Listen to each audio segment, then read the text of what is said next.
Hey guys, today we're taking a look at a experience that's been sent in by a subscriber called Itaji. Thank you very much to them for sending this in. I really enjoyed reading it and think you guys are really going to enjoy listening to it. The moment is what matters. An MDMA and ketamine experience. Hey Vivek, I wanted to send this report in since it seemed to fit your style of stories, and while I enjoy your content, I haven't actually had many spiritual experiences. But the following experience 10 days ago has completely changed my life, and I feel so much better for it. I'm still more grounded, centered, and less prone to anger. I had a recent fight with my mother in which she blew up in my face for no reason, and instead of being angry and bitter like usual, I calmed down quickly after and simply just forgave her. This will become relevant by the end of the trip. Kitty flipping has completely changed me, or rather it has cemented the positive behaviours I've been exhibiting lately, and allowed me to permeate them into my life as a routine, as well as giving me a new insight into how to deal with so much of my life's woes. I urge everyone to try this combo once, and I hope to have more spiritual experiences to share with you and your subscribers. I'll quit the ranting now and leave you to read the report. Dosage: 101mg of MDMA orally, and a redose of MDMA 51mg orally 2 hours later. 1 gram of ketamine throughout the night. Set: felt fairly good and accomplished after recently returning to post-secondary and quitting my job. Setting: public transit, a beach of a lake and my home. I was feeling great, having returned to post-secondary and able to quit my job. I focused on my programme. 2 weeks in and I had managed to stay sober during the school day and not take drugs during the weekdays. Something nearly impossible a few years ago in my first year in post-sec. Recently having adopted a few hobbies and endeavours, I was ready to top off this accomplishment with a good hurrah before I go back to full sobriety, besides psychedelics and reduced cannabis use. So, I began the day, went to my class like usual and got there early, like I had been doing for the last 2 weeks. I was pleased to find that my teacher announced that the class would end early due to some other people needing the classroom, so I'd be off at noon. I stuck out the beginning of the day bone sober, besides my usual caffeine pill which served as my substitute ADD medication, as I didn't have a prescription anymore. I got through the day but felt particularly drained. I hadn't been having particularly fulfilling experiences anymore. Was I not using these chemicals correctly? It seemed only heroic doses were what mattered anymore, but I was particularly broke, having just quit my job and my sponsorship check wouldn't come in until the end of the month. Beggars couldn't be choosers. I had a bunch of MDMA still as I hadn't been able to get rid of it. None of my friends seemed to want it. I didn't like the stuff as I always had a terrible come down. I would cry and feel so depressed until the drug wore off. I would feel too awful to even get up and smoke, and if I could get up and smoke it was still terrible. Don't get me wrong, I've tried genuine MDMA many times before this, having tested it at a safe site in my city, and then every time it was the same story. I had tried my first time on LSD but had insufflated it, leading to the positive effects leaving quickly, and the come down not being particularly bad. My acid trip seemed to go well despite having tapped out my deposit of serotonin. Every other time was orally and just the same story. I didn't roll but got the awful come down. Anxiety the entire time. I did not enjoy MDMA. However, one time, I remember not rolling still, but avoiding the come down mostly with some ketamine. It was lost in my memory until a bunch of friends brought up the combination. The description seemed wonderful. I cautiously looked into more info like dosage and duration and the potentiation of the combo, etc. Wearily, I calculated a dosage for a first time for someone my weight. I then planned to redose so that I could possibly extend the experience. When I arrived home, I was ecstatic to find my package in the mailbox. It was either 50-50 ketamine or an Oxy 80. I opened the package and was pleased to see a bag of needle shards staring back at me. I couldn't wait and I had immediately sniffed some, working through half the gram in about 4 hours, as I had no tolerance besides my perma-tolerance. Upon the high and realisation it was actually a Friday, as well as the fulfilled feeling of feeling accomplished, I decided I wanted to trip. However, I was broke, like I said. I was unable to get anything besides what I already had. DOC was off the table. 25E MBOH. I don't need to risk dying tonight, nor have that thought in my head. I really had nothing else besides that, except, well, MDMA. I thought back to the time I smoked MDMA and rolled quite intensely and had a very visual trip. So, quite impulsively, I decided to take some. 101 milligrams in a rolling paper.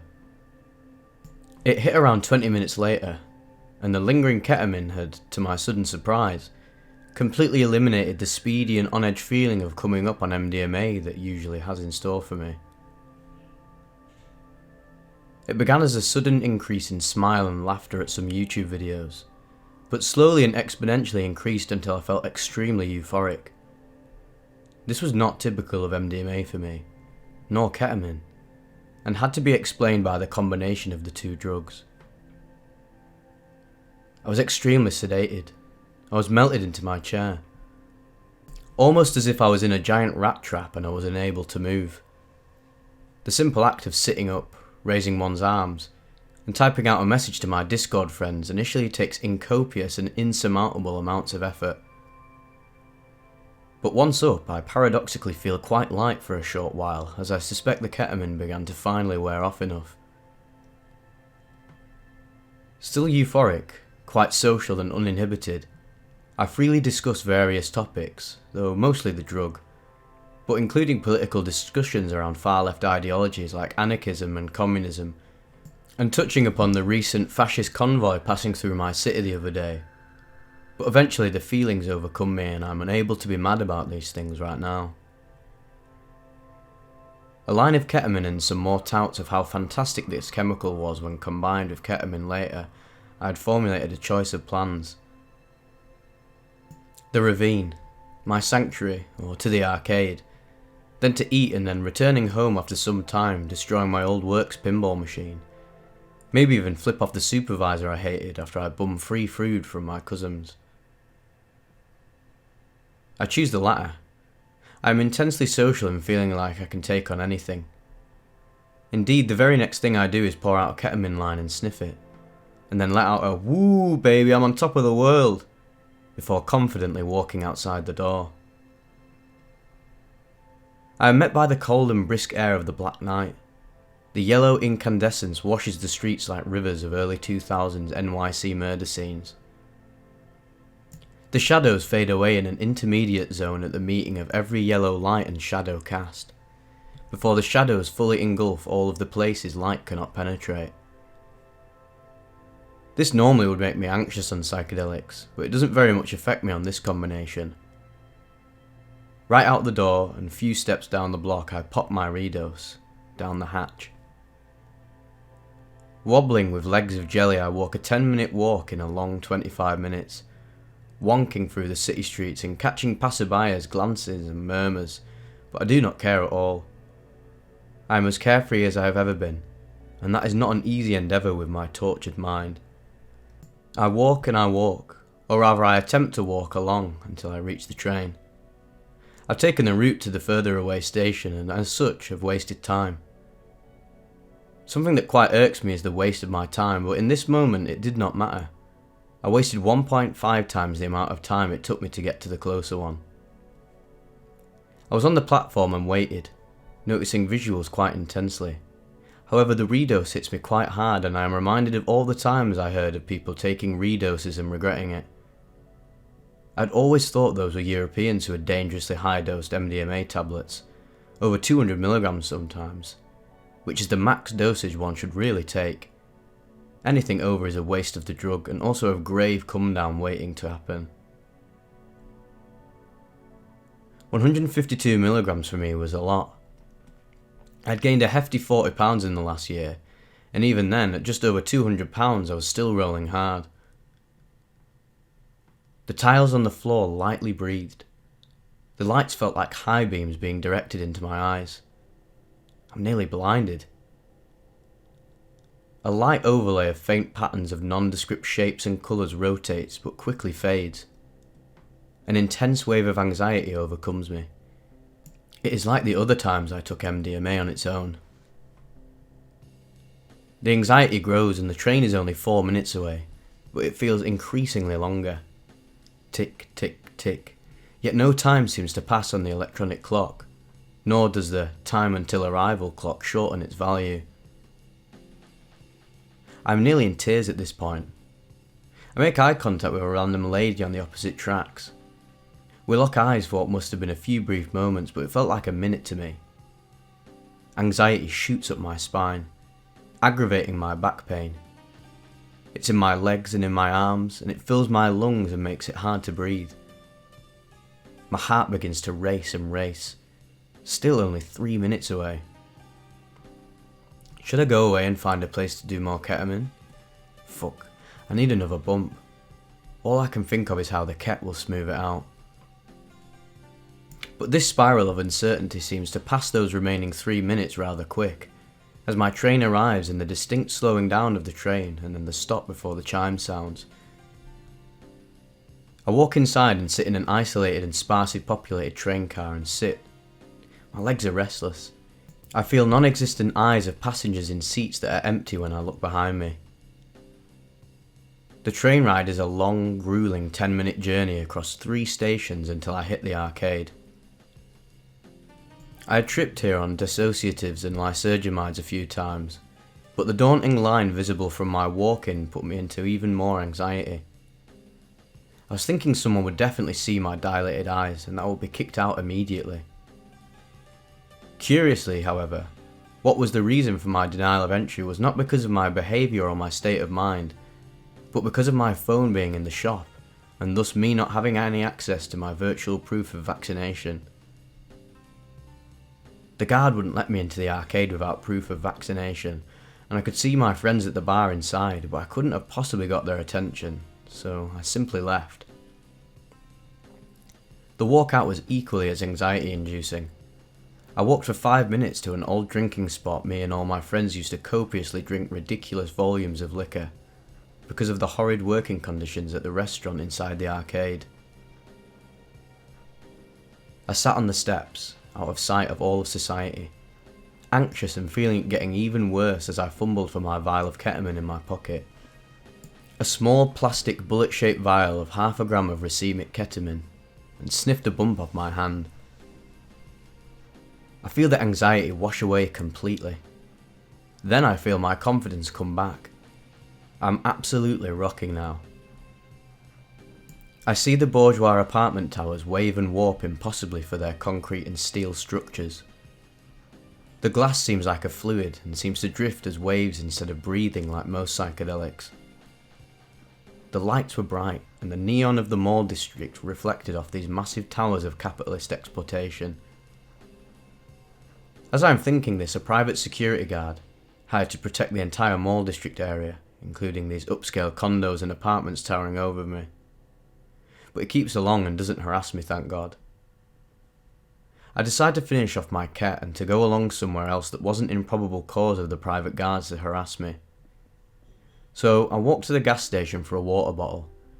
Usually it is locked this time of the night, and you have to use the security booths with the rotating doors and such, but it wasn't tonight. I walked in and bought a 1.75 litre bottle of water and walked out. Parched, I took a drink and gasped in refreshment. I walked along. My legs were jelly even more so than before and I had trouble walking. Some people looked my way but most ignored me. Here, next to the arcade, white folk would walk down this very street and be tripping over every step. I looked like I'd maybe 6 shots, so no one questioned it. I reached the train and without trouble this time. I got on, having gotten up the escalator as the train arrived and not having to wait. I decided to get off at the next stop and walk home, as I wasn't completely sober. I walked by my old high school, as I knew the route like the back of my hand even in my most messed up state. So I walked. It was not a long walk, but it wasn't a short one either. Nothing of note happened except a deep sense of nostalgia as I passed through old memories I formed at specific locations. I had after a short time arrived at a park with a great big lake in the middle, a small beach on both ends. I sat on the beach on a log and sniffed the last of my ketamine. I felt it hit, and I simply sat there for a short while. Soon, however, I began to self-reflect quite deeply, dwelling on my traumas, mainly with my mother, and then in a deep moment of understanding, I understood that my mother did not bear responsibility for the trauma she passed on to me, nor was my grandmother who passed it on to her. I remembered what she said about how the residential schools broke our family systems and interrupted the cycle of passing down knowledge of how to raise kids properly, among other things, so we had to start again from scratch. Something not found in many other parts of history, to have such a deeply entrenched part of human development and social cohesion, to be artificially interrupted by a system of genocide. So in that moment of understanding, I chose to, in my complete own fruition and choice, and without any influence of any parties involved, chose to forgive my mother for everything she had done. Suddenly in that moment I had felt a great weight lift off my shoulders. A deeply spiritual feeling set in and I felt at peace, completely at peace. I was one with all the things around me. The ducks' quacks would usually overstimulate my sensitive hearing sense because of my autism, but I didn't do anything this time. I felt somewhat desensitized to sounds, an effect that continues almost a week later writing this. The dark blue sky was illuminated by distant lights of white, yellow and orange. I could see the plants and trees and lakes outlined in the darkness. The moon came out from behind a cloud and its light completely engulfed and encompassed me. This moment was all that mattered. I tried to think of other past and future concerns, but it did not simply matter at all. I'd been looking for this feeling for so long and I simply sat there, basking in the importance of simply existing in the present moment. It was truly fantastic. I felt so at peace, and it was a feeling unmatched, and I had such a spiritual feeling of serenity and tranquility that I could not even envision ever being mad or angry or upset ever again. I could only see myself being happy for the rest of time. That didn't even matter though, because I was happy right now. My usual fixation on future what ifs and past whys, the present was never a moment I lived in until now. My mind was calm and content for the first time ever. Confidence in myself and my body was the highest it ever was, and I took it all in its blissful glory. Truly, I never thought such chemicals could give me such a spiritual experience. My goodness, what fantastical chemicals they are. After a short while longer of taking this all in, I felt satisfied, and after a lady walking her dog walked by and said hello. Usually I'd say no, but this time I said hello back and then got up and walked away. Usually I would question if that was the right manner to say hello, or the right setting to say hello back, or if my departure was not comforting to the norms of non-autistic people. Usually I'd be on my toes to accommodate others because I had to be extra conscious of my social interactions, as I could easily upset or hurt others due to my seemingly lack of innate ability to understand all social cues and nuances and such. Now this was not my concern. I had no doubt that that was the correct manner to respond to someone who said hello. Usually I might dwell on it if I made that lady uncomfortable, but I then realised that I was the one passively sitting and she was the one who initiated the interaction, so perhaps not responding might have made her uncomfortable or even simply awkward and as such have had her confidence damaged. I was absolutely sure I was in the clear and acting correctly, something unheard of to me. I walked home and nothing else of note happened. I arrived home and my mum, for some reason, without cause, came out of her room and interrogated me if I was on drugs. Usually this would offset my vibes, but I was mostly sober and played it off. Nothing was mentioned, so I got away with it, I think. I then spent the rest of the night trying to play Halo with a friend, but failing to even get one kill. Typing in chat took forever, and I could not control my movements or point of view, and then I gave up. Not out of frustration, but recognition that my friend wouldn't have a good time with me in this condition. So after playing with him during my come down, I eventually fell asleep. The next day, and for the persisting weeks after I found myself more confident and carrying myself with cadence and composure. People seem to have noticed too, as both a girl in my class struck up a few combos that turned to group combos, which always made me uncomfortable with strangers. She seemed to enjoy our convo, and we talked a great deal more over our lunch. On my way home from school another day, a woman, a few years older than me, complimented my shoes and told me I looked cute. Me being a fucking idiot and autistic as shit didn't realise she was hitting on me. She attempted, unsuccessfully, to strike up a conversation about my shoes, asking about the brand and other things and so on, but my order came quickly and I was rushed to get home. She told me bye in a tone I now only recognise as sensual in nature. The entire week after this was an afterglow full of great experiences like those I mentioned, but smaller in scale and significance. The kitty flipping combinations changed me for the better undoubtedly. I aim to combine this with a few therapy sessions to maximise its benefit. Thank you for reading if you made it this far, and I would highly recommend this combo to anyone. Just keep both safety profiles in mind and you're grooving. Until my next adventure in the world of the mind and the self, Etaji.